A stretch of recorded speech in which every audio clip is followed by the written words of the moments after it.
Hello. हाय. आज काय special? आज माझ्या ना गार्डनमध्ये शेंगाचा वेल आहे डबल बीचा. त्याच्या शेंगा वाळले. ते आता शेंगा वाळलेल्या मी काढणार आहे. तर चला मी दाखवते. तर हे बघा शेंगा आहेत ना, खूप अशा वाळल्या. तर वाळलेल्या अशा शेंगा मी सोलून त्याच्या बी करणार, काढणार सगळं असे आणि भाजी बनवायला. तर चला आता तोडून घेते मी सगळ्या शेंगा.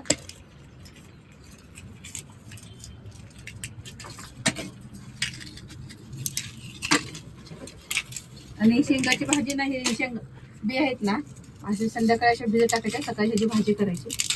छान छान भाजी लागते याची. तर मी भाजी करताना ना दाखवून ह्याचा व्हिडिओ कशी भाजी करते त्याची. ह्याची वाल्याची पण खूप भाजी छान लागते. तर वाल्या खाऊन झाले, आता खूप असे वाळले. तर म्हणून आता वाळ्या काढूया, कारण एक एक अशी काय होते आता खूप वाळलेत ना, त्यामुळं ऊन जास्त लागलं का नाही फटाफट आपोआप फुटून खाली पडताय त्याच्या शेंगा. तर मला ह्याच्या ओळखून काढूनच घेऊया सगळ्या. ती वल्ल्या विकायला लागलेल्या पण आहेत, तुळ्या झालेल्या सगळ्याच.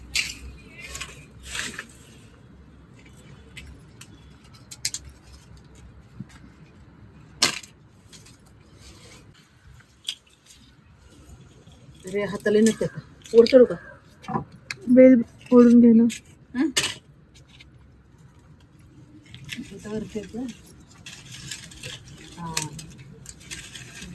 पलीकडे पण असे पडतायत ना ह्याच्यातून, सगळे खाली झाले. एवढाच एकच वेल आहे, किती भरपूर अशा शेंगा आलेत. आणि एकच शेंग लावली त्याची. किती चांगलं.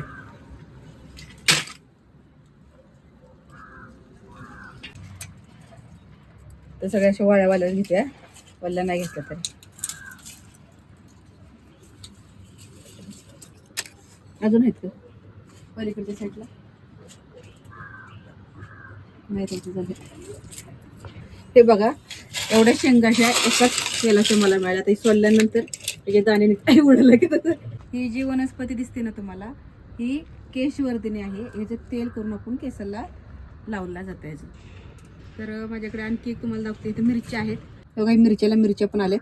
त्या मिरच्या असं मावा पडला. आता उद्याच्या ह्याला ना मी लिंबोळी आईल मारते, किंवा मी पाणी पण तयार केले. लिंबोळीची पान आणले रस्त्याला, लिंबाचं झाड दिसलं, त्याचा पाला काढून आणला आणि तो पाण्यात भिजत टाकलाय. तर आता त्याची फवारणी मी ह्याला करणार आहे. तर ह्याच्या दुधी भोपळे एक उगवलेला आहे बघा. आता अशा अशा आता त्याला कळ्या वगैरे अशा यायला लागलेत. आणि हे जे दिसते ना, ते मी म्हणजे जंगलातून भीमाशंकरला ज्यावेळी गेलते त्यावेळी मी जंगली भाजी घेतली होती. त्याला अशी कंटकारी म्हणतात. छोटे छोटे अशी वांग्यासारखी फळं येतात. त्याची भाजी खूप छान लागते. अवकाश आले आणि मी लावले ती फळं. यातलं एक फळ असं काढून त्यातल्या बिया लावल्या पण आल्या. आणि मागच्या वेळेस पण मला त्या गावल्या होत्या. मला म्हणजे ह्या झाडाला अशा एवढ्या अशा सापडल्या होत्या. माझी चटणी खूप छान होती. आणि हे काय आलंय? शेवटी ह्याच्यात मी करडी टाकली होती. करडई, हे बघ करडई टाकली. ही करडई दिसते का? तर ही करडई अशी उगवून आली ह्याच्यात. हे काय काय वर राहिल्या तशाच राहिल्यात. आणि कोथिंबीर आली तिथे मस्त पैकी अशी कोथिंबीर आली, हिरवीगार आली. कसली छान आली ना. तर आता त्याला आपण थोडीशी काढून घेऊया भाजीसाठी.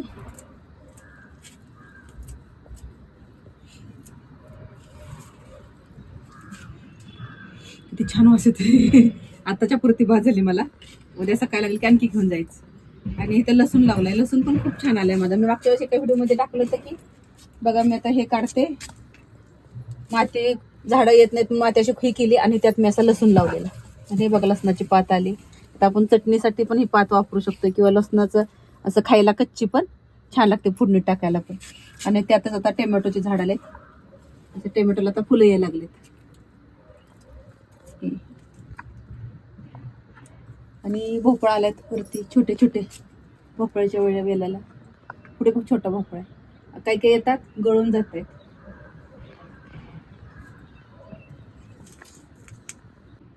दुधी भोपळा आहे. त्याच्यात मी 2-3 बिया लावलेल्या, म्हणलं उगवतात, पण अगोदर लावला उगवलेच नाहीत बिया.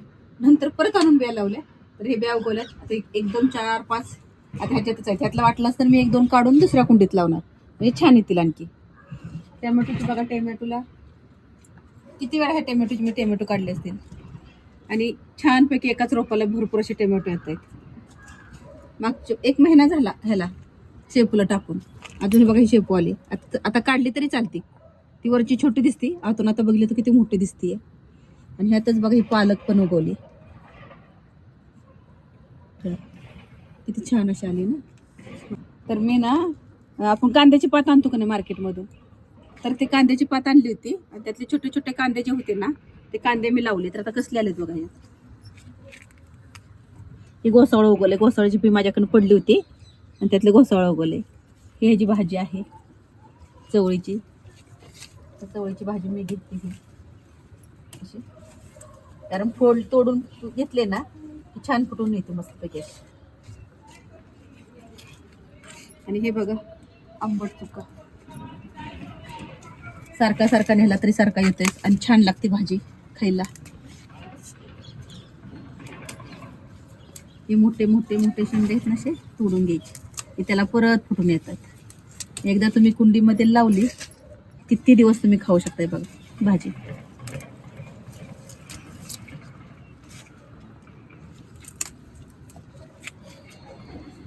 आणि ह्यात ना मी कधी कधी हे टाकते, त्यात आपली आळू असते ना, आळूची पानं पण टाकते आंबट चुक्याच्या भाजीत, त्यामुळे आणि छान लागते भाजी.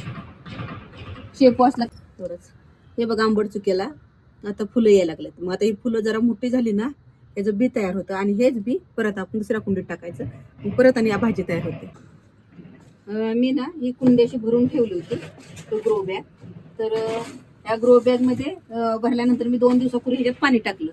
मग ती वाळलेली माती होती ना अशी वल्ली भुसभुशीत झाली. आणि त्यामध्ये आता मी मार्केटमधून हे आणलंय दोडका. तर आता दोडक्याचं बी ह्याच्यात लावणार आहे मी. तर आता एकच बी लावणार आहे. तर एक जणांनी मला विचारलं होतं की तुमच्याकडे एवढ्या मोठ्या जी बॅग आहेत कुठून आणतात. तर मी ना ॲमेझॉनवरून मागवल्या होत्या. तर ॲमेझॉनमध्ये मिळतात, तुम्ही घ्या तिथून. हे जी मोठी बॅग आहेत ना, हे मोठ्यावाल्या जे मोठ्या मोठ्या दिसतात ना, त्या मोठी आडवीवाली ती उभ्यावाल्या जे हे मोठ्या बॅग आहेत ती मी पुण्यातून मार्केट यार्डमधून आणले. आणि जी छोट्या छोट्या आहेत ना, ते मी कोथिंबीर लावली ना ही छोटीवाली, तर ही ॲमेझॉनवरून मागवली. ती करडई लावलेली अशी. तर आता हे बघा दोडक्याचं बी मी लावून घेते. 2 बी एका ठिकाणी लावायच्या, कारण एक नाही उगवली तरी दुसरी उगवते. म्हणून अशी तर मध्ये लावून घेते मी 2 बी. बाद झाले, उगवले की लई उगवतात मग परत. तर आज मी गार्डनमध्ये बघा आंबट चुक्याची भाजी घेतली, थोडीशी अशी कोथिंबीर, हे लाल मिरच्या आणि हे शेंगा आणि दोडका लावला. काय भेट आपण पुढच्या वेळेमध्ये.